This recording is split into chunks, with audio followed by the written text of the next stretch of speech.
I did find a lovely improvement with it, both in obviously speech and confidence.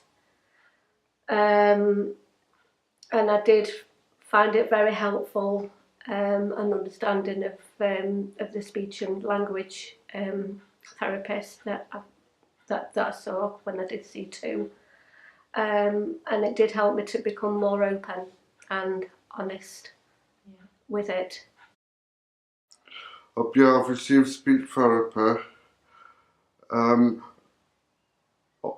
But out in the community it's easy said and done when you're in different situations. When I was younger, I used to go to a speech therapist back in the 1960s.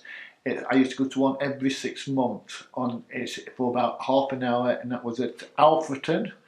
And so that really didn't help me. But then I used to go to one. When I was about 17, 18 year old, I used to go to one at Shirebrook, and that really helped me. And also, I've been a member of the Nottingham Self Help Group, and that really helped me because it brought me out my shell. I've had lots of speech and language therapy over my life. Some of it more successful than other parts of it. It started when I was 9 or 10, and the speech therapist tried to get me to get into a metronome where there's a tick, tick, tick, but that was at the age of 10. Extremely unsuccessful. Nobody wanted to hear me talk in tick, tick, tick. But but other of my speech therapy have been more successful. Child, I received a lot. Like, honestly, I can't really remember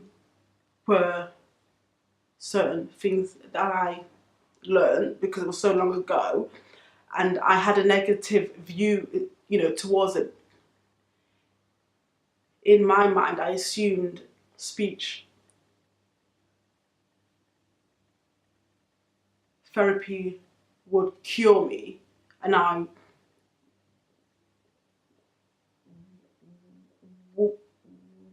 would no longer stammer.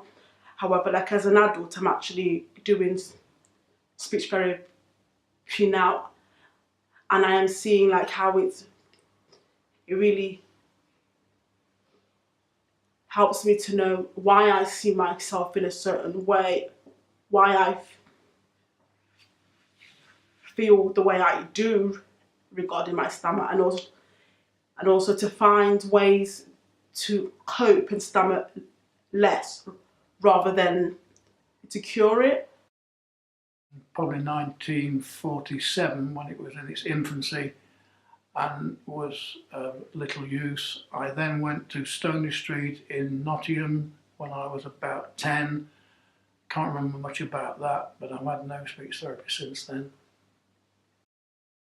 The techniques that I like the most are slowing down, breathing, positive thinking. But I think when it finally dawned on me that going to speech therapy wasn't going to cure me, actually me taking hold of my speech and taking control and me doing something about it, not expecting the speech therapist to change me, but actually realising that it was me that had to change and me that had to basically, I was going to resolve. When I say resolve, I not mean I was going to be cured, but I was thinking that the speech therapist was going to answer everything when really it was down to me. Not until I changed that mindset did I start to see sort of massive changes in my speech.